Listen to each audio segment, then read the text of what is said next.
इशिता किशोर तो ब्राह्मण है ना? अरे नहीं भाई साहब, इशिता किशोर तो यादव है ना, गलत बोल दिए। इशिता किशोर जो है वो कुशवाहा है। नहीं, कुशवाहा भी नहीं है। चलिए ठीक है, इशिता किशोर भूमियार है। यही हो रहा है ना अभी हमारे देश में। नहीं जानते हैं तो सुन लीजिए। इशिता किशोर जो नाम आप 4 बार सुन लिए, ये नाम आपको अक्सर सुनने को मिल रहा होगा।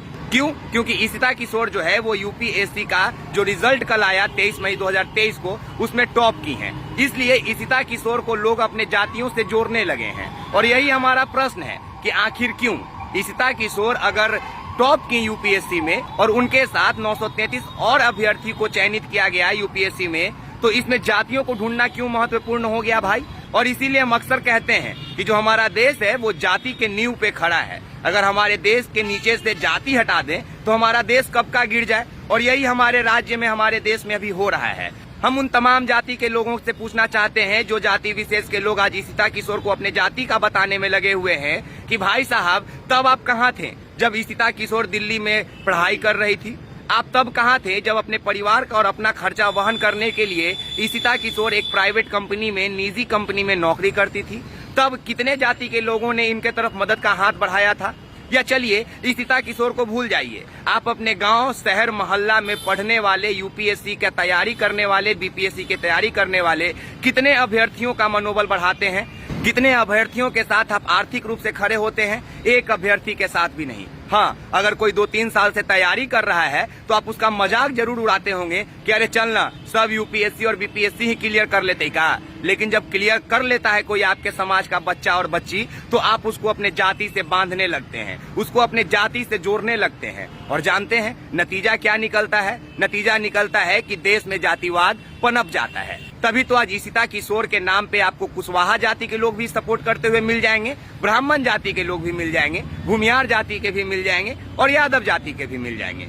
इन सभी लोगों का विचार सिर्फ इतना है कि किसी तरह से अपने समाज का नाम और सर ऊंचा करवा लेना कि हमारे समाज की जो बेटी है वो यूपीएससी में टॉप की है। लेकिन इससे हो क्या जाएगा? क्या किसी भी समाज को इससे बढ़िया मैसेज जाएगा? क्या किसी समाज को इसका लाभ होगा? नहीं, बिल्कुल भी नहीं। क्योंकि जब तक आप लोग, कोई आदमी ऊंचाई पे पहुंच जाता है और उसके बाद उसको अपने जाति से जोड़ते हैं, तो वो इंसान कभी आपका काम नहीं आएगा। क्योंकि अभी हम लोग जिस समाज में रह रहे हैं, इस समाज में पे बैक सोसाइटी नाम का चीज काम कर रहा है। अगर नहीं कर रहा है तो इसको करना चाहिए। अर्थात कि अगर कोई आपके समाज का, आपके गली में, मोहल्ला में, गांव में, घर में, टोला में कोई लड़का, कोई लड़की मेहनत करके परीक्षा देना चाहता है, कोई मेहनत करके अपने आप को आगे करना चाहता है, तो आप उसको मेहनत करने में अपना हाथ आगे बढ़ाएं। आर्थिक रूप से, सामाजिक रूप से आप उसका मदद करें। तब जाके कहीं आप इस बात को कहने लायक होंगे कि वो आपके जाति के हैं, और तब कहीं जाकर आप इस उम्मीद में उनसे मदद के लिए हाथ फैला सकते हैं उनके आगे जाकर, क्योंकि आपने उनको एक दफा सपोर्ट किया था। वरना आज बताइए ना, इशिता किशोर के जैसे तो टॉप 10 और भी लिस्ट है, और टॉप 10 के साथ 933 और बच्चे चयनित हुए हैं यूपीएससी में, लेकिन उन सभी का चर्चा कोई नहीं कर रहा है। क्यों? क्योंकि सभी को अपने जाति के सर के ऊपर एक ताज चाहिए। ताज के रूप में इशिता किशोर को आप लोग अभी रखे हुए हैं क्योंकि यूपीएससी में टॉप कर गई है। लेकिन इशिता किशोर से जाकर पूछिए कि किस जाति के लोगों ने उनको मदद किया था। अगर कोई जाति उनका मदद करता तो उनको प्राइवेट कंपनी में जॉब करके अपना और अपने परिवार को आर्थिक सहायता देने का जरूरत नहीं पड़ता। और शायद अगर आप लोग मदद किए होते तो आज इशिता किशोर भी गर्व से आप लोगों के नाम पे एक पोस्ट की होती कि देखिए, हमारे इस समाज ने, हमारे इस भाई ने हमें मदद करके यहाँ तक पहुँचाया है। लेकिन नहीं, आप लोग खुद पहुंचेंगे उनके दफ्तर के बाहर अपने जाति का टैगलाइन लेकर कि हम आपके जाति के हैं, मेरा काम कर दीजिए। और वैसे ही लोगों के ये अधिकारी लोग जो है वो घंटों चैम्बर के बाहर बिठाकर इंतजार करवाते हैं। क्योंकि जब आप अपने मन में ये लालसा, ये उद्देश्य लेकर जाते हैं कि हम जाति का लोभ देंगे और सामने वाला अधिकारी मेरा बात सुन लेगा, तो आपको गलत ठहराना उस अधिकारी के द्वारा कहीं से गलत नहीं है।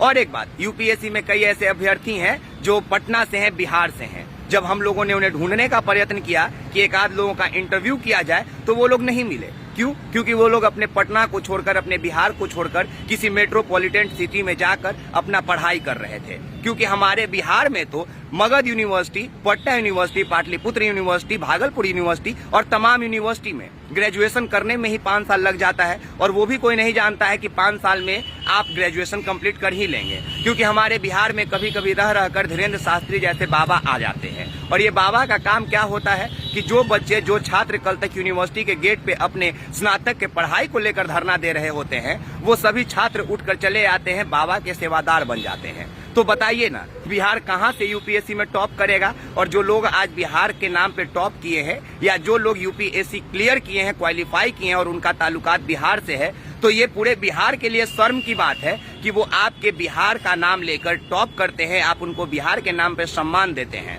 लेकिन अफसोस कि बिहार उनको कुछ नहीं देता है, तभी वो लोग जाकर दूसरे राज्य में पढ़ाई करते हैं। और जब वो लोग टॉप कर जाते हैं तो आप लोग उनके जाति को ढूंढने लगते हैं और अपने जात के, अपने समाज के सर के ऊपर ताज के रूप में बिठाने का कोशिश करते हैं। लेकिन नहीं, ये काम नहीं करना चाहिए। जब कोई आपके गली, शहर, मोहल्ला में यूपीएससी, बीपीएससी का तैयारी कर रहा है तो आप उसके मनोबल को बढ़ाइए, आर्थिक और सामाजिक रूप से पेबैक सोसाइटी का निर्माण कीजिए। अगर आप किसी को देंगे तभी आप सामने वाले से कुछ मांगने के हकदार होंगे, अन्यथा नहीं। बाकी हमारा राज्य और हमारा देश तो जाति प्रथा पे चल ही रहा है, तो देखते हैं कि कब तक चलेगा और कब तक आखिर ऐसे ही हम लोग टॉपर में जाति ढूंढते रहेंगे। बाकी आप एक्सपोज मीडिया देख रहे हैं, मेरा नाम विकास राज है। उन तमाम 933 अभ्यर्थियों को जो यूपीएससी क्वालिफाई कर लिए, जो 2022 में फॉर्म डाले थे और 23 मई 2023 को उनका रिजल्ट आया, उन सभी को एक्सपोज मीडिया के टीम की तरफ से बहुत बहुत शुभकामना और बधाई। और अफसोस इस बात का कि आप लोग को दूसरे राज्य में जाकर पढ़ाई करना पड़ता है और हम लोग